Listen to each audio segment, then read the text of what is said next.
Welcome to a news episode of Sports Talk Central. I'm your host, Deep Mahmood, with my normal co-host, Hunter. And today we're going to be talking about three big story headlines. Virginia Tech wasting a bunch of opportunities against Rutgers, Ohtani setting and creating a new club, and week 2 and week 3, recapping week 2 and talking a little bit what we've seen so far in week 3. So let's start with Virginia Tech. They lost 26-23 against Rutgers, but honestly, I kind of started laid how I felt about it in this intro. I thought there was missed opportunities. I think, like, if you were to tell me, it's very rare for a team to miss a field goal. It's very rare for a team to get a turnover and downs it's rare for a defense to basically create two missed field goals, a turnover on downs, when they were at the 5, when Rutgers was at the 5-yard line. And yet, it felt like they weren't taking advantage of opportunities. And yes, there was an interception. But the game was close, but I felt like this was self-inflicted. Like the Vanderbilt game, you could isolate down to 2 penalties. Having 12 men on the field, having 2 guys with the same number on the kickoff return. But my big takeaways are, one of Tyler Bowen or Ron Crook has to go after this year. We have not seen the O-line develop in the past 3 years. It's been the same guys.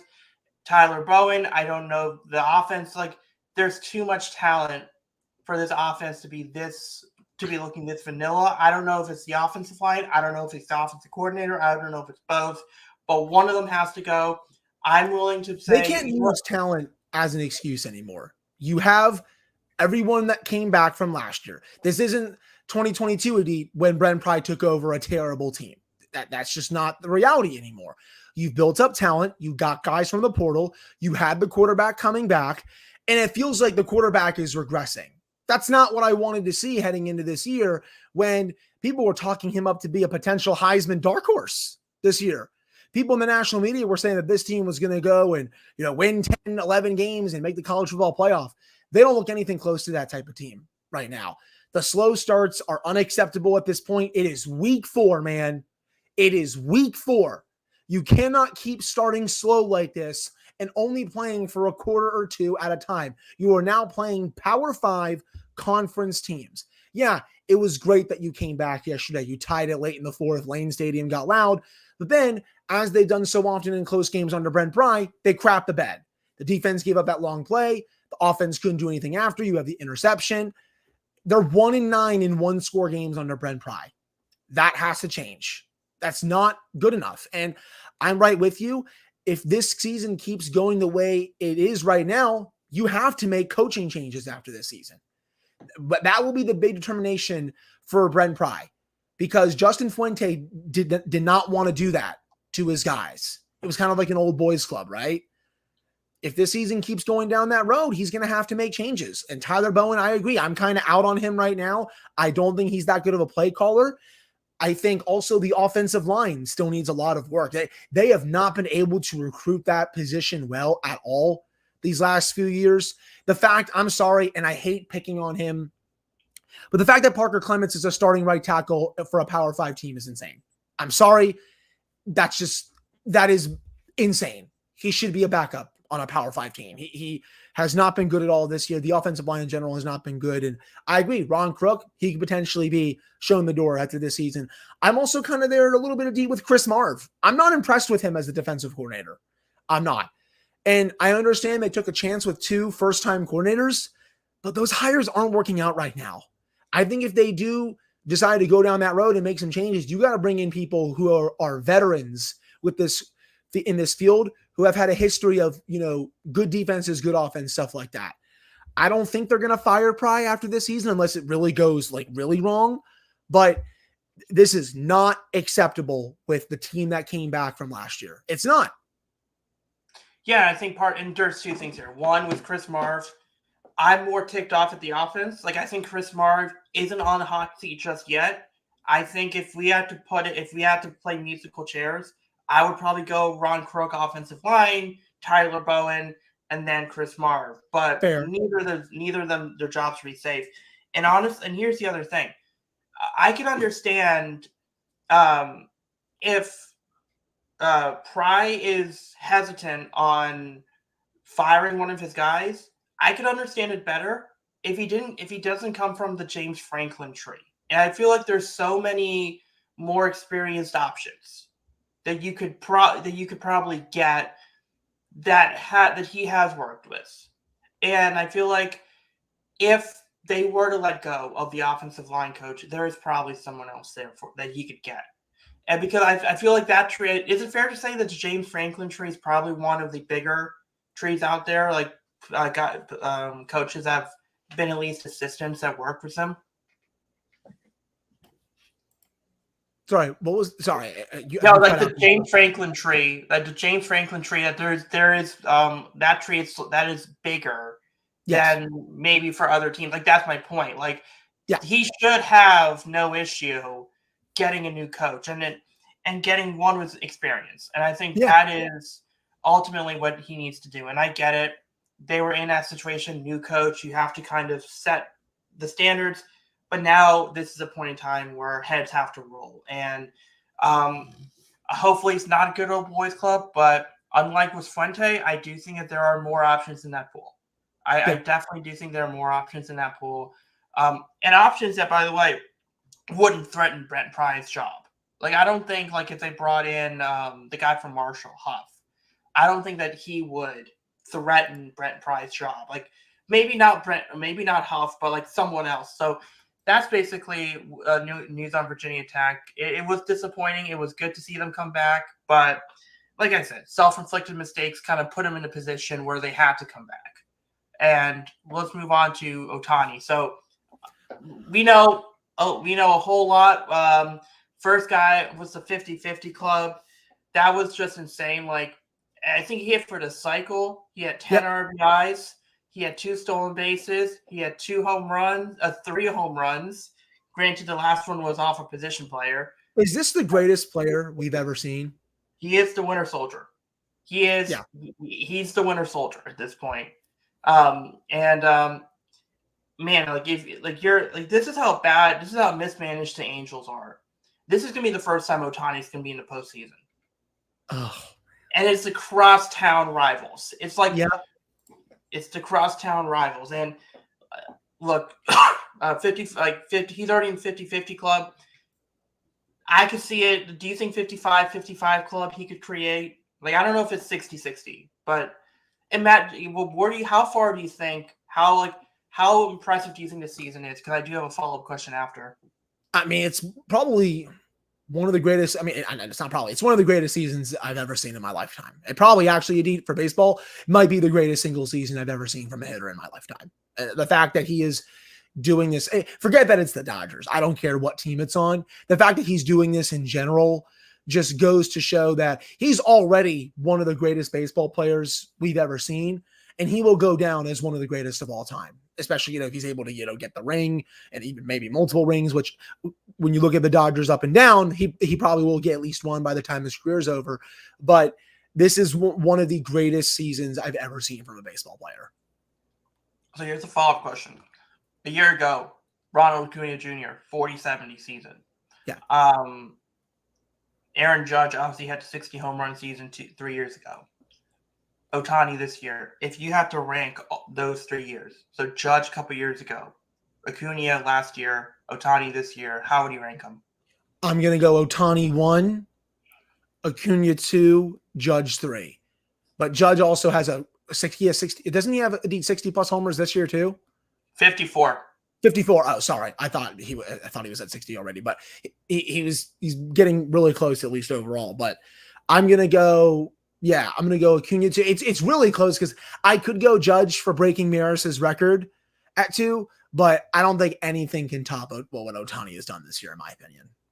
Yeah, I mean, also, if you think about it, if Ronald Acuna hits 10 more home runs a year ago, he would have been the first 50-50 guy. Mm-hmm. So that is actually interesting. So I would probably use the same order. I mean, Aaron Judge had an impressive year, but considering that one of those previous comparisons was a 50-50 season and potentially 55-55 or 60-60 season, and the other one was a 40-70 season, and who knows if Acuna hits 10 more home runs, he would have started the 50-50 season. As impressive as Aaron Judge, his season was a few years ago, Acuna's and Ohtani's season is better. And that's the insane thing. Like, he's going to be pitching next year. Like, this could be a 30-30 season for him next year and finish top 5 in Cy Young voting. That's what he could do. So it is fun to watch. Taking Acuna out of it, which player of any team do you think is going to come the next? It's going to be the closest to 50-50. Man, because I got one right now. I got one that I think could be the case. Who's yours? Because I'm trying to think. Cruz. That's a good one. I really can't. The fact that I can't even name one just goes to show that I don't think we're going to see this again for a long time. Oh yeah, I don't think Ellie De La Cruz is going to get the 50-50. It's just I think he has that power and speed combination, and we know I think he's stolen at least 50 bases, and I think he can probably hit 50 home runs, but it would have to be that type of guy. I don't think Harper ever will have the speed to go 50 stolen bases. Trout you're looking at a career position change for him. So that's just the thing there. So yeah, it's tough. Like, I don't think we're ever going to see a 50-50 guy unless there's someone that really blows. Like, I don't as an Orioles fan, I don't think Gunnar Henderson will hit 50-50. I think he'll come close to it. I think he'll be like, I could see Gunnar Henderson being a 40-40 guy. I don't think he'll be a 50-50 guy, but you literally have to go look at those types of guys for it. I mean, what do you think about James? Like, James Woods, I don't think it's 50-50. No, he's not going to get to that level. I don't think Dylan Cruz will either, in my opinion. I really, again, Dylan Cruz is a good choice, but I still don't think he's going to get it. Trey Turner, I think he is I think he's just what, 30, 31 years old. So I don't know if he will do it. Maybe a weird one, but do you think Bryce Harper is not? Yeah, no, I think Bryce Harper can probably get to 50 home runs. Yeah. But I don't know 50 stolen bases. I think maybe you could see like a 50-30 season with Bryce Harper, which is still impressive. But I don't think they will. I think it's going to be really tough. It's probably going to have to be some phenom in the minors that we don't know about that will they'll get it. All right. So let's move on to the next one. NFL week 3. Let's talk week 2. Like, what were your takeaways last week?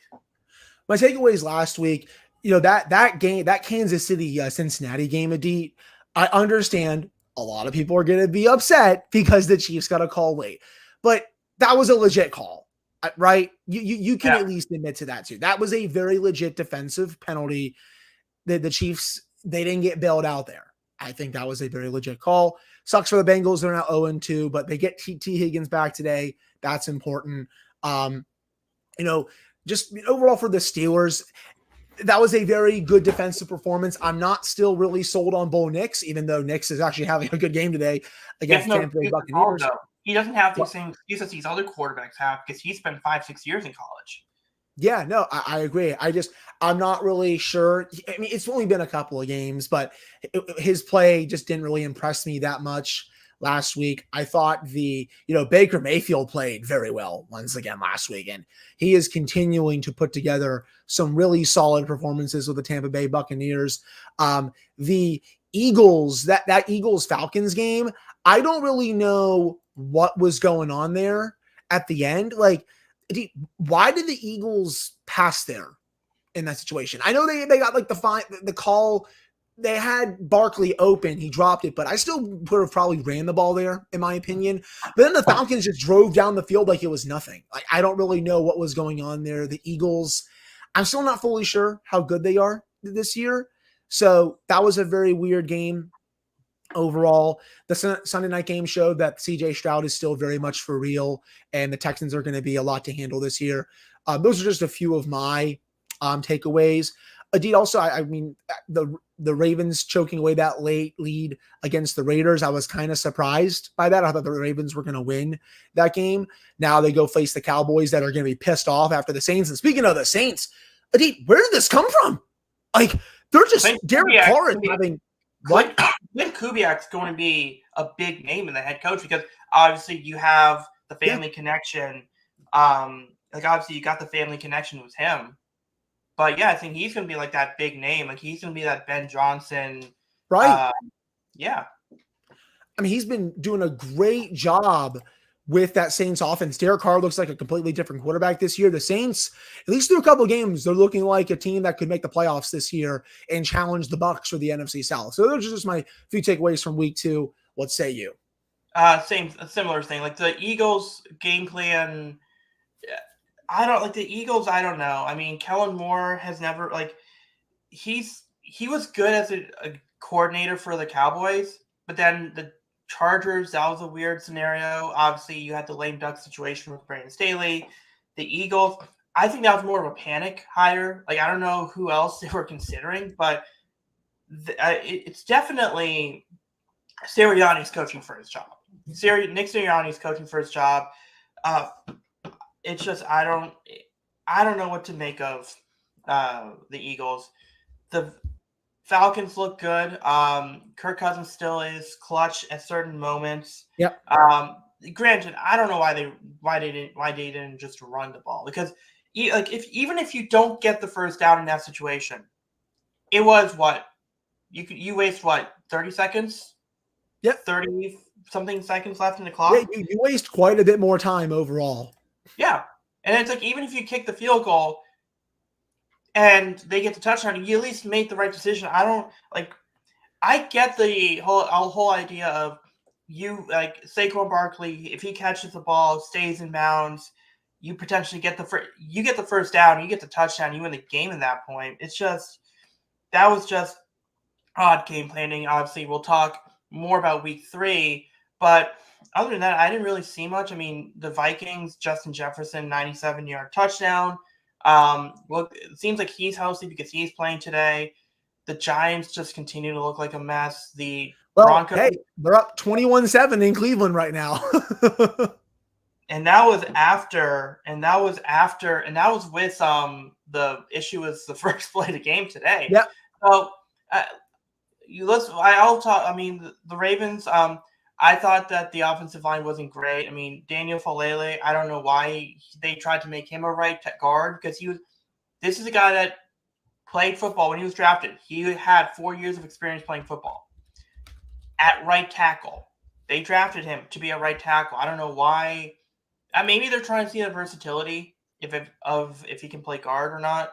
But I don't know. Like, he's 6'8", 390. He's not great with speed rushers, and when they were trying to do when Vegas was doing a lot of stunts, he couldn't handle it. So they got to move him off right guard. I think he can be a good right tackle, and then Mekari, the best thing about Mekari is he is a great lineman that can play all 5 positions. He is not necessarily a lineman that you want to see at one position. Maybe this is a Roger Rosengard is going to take over the spot midway through the year.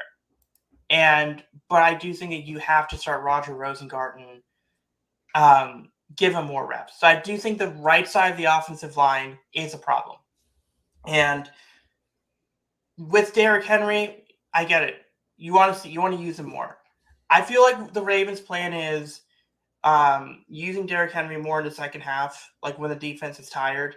But that puts more pressure on Justice Hill.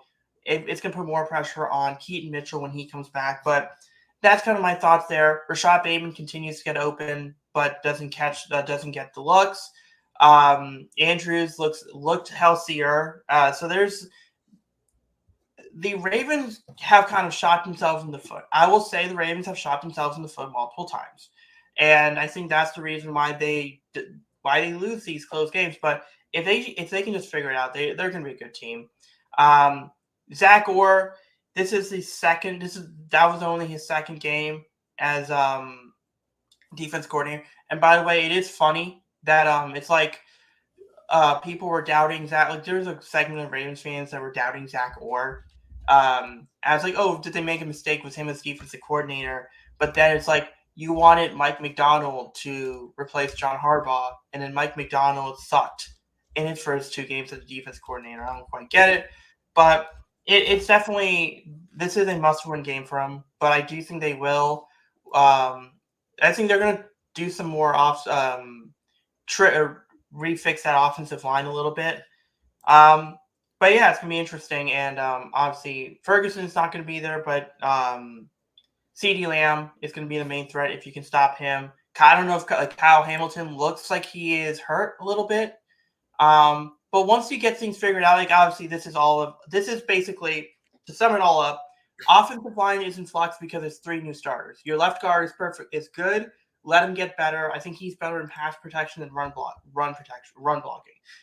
Defense, new defensive coordinator. You have to figure out where he is going, what his scheme looks like. That's going to take a while. Derrick Henry, incorporating Derrick Henry in the run game.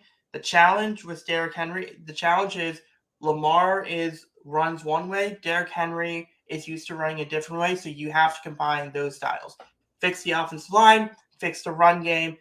You have 2 of the better tight ends. If you can get the defense, if you can get that identity figured out, you do have a good team. So I think it'll start this week. It's just going to be challenging. Let's talk about the week 3. The Chargers-Steelers, I'm kind of shocked that the Steelers haven't taken advantage of the Chargers, considering that it's a Harbaugh coaching. It's a Greg Roman offense. If Bradley Bozeman is the center, you got Hayden Hurst, you got J.K. Dobbins, you got Gus Edwards.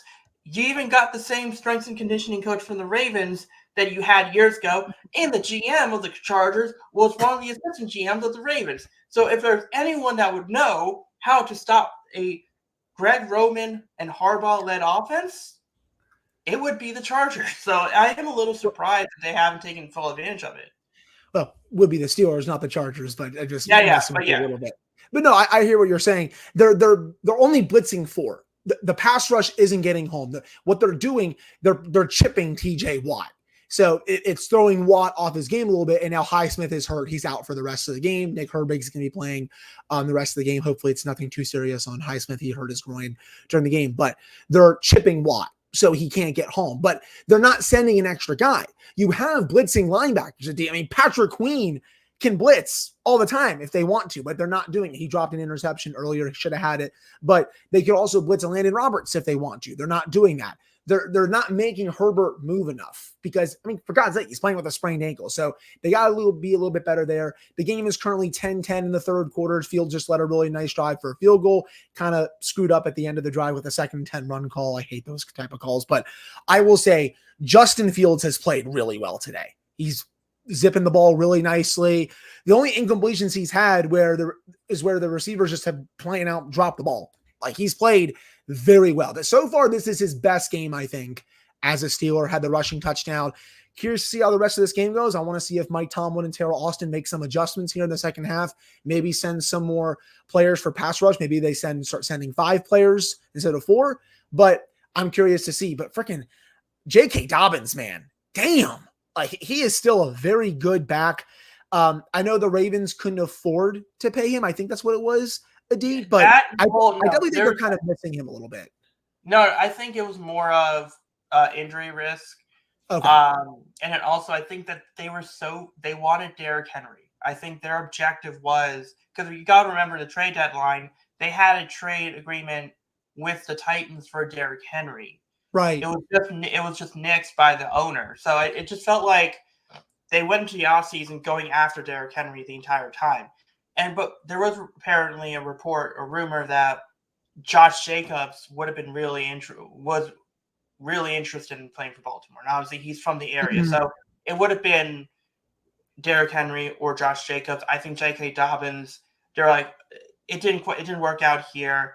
It just so happens he went to a very similar situation with the Chargers, and in a very, like I was saying before, Sorry. I thought And they just got a strip exceedingly, sack. Nick Herbig just absolutely destroyed the Chargers tackle there. I thought that was a strip sack. Sorry, go on. Keep going. yeah, but no problem. Like, he was in a very similar situation, so I think this was more of a, we think Derrick Henry can help. Like, we think Derrick Henry is a better, will give us a better ceiling than J.K. Dobbins. I think that was the big thing there. So we'll see what happens. The Ravens did extend Justice Hill on a 2-year Right. deal. So Right.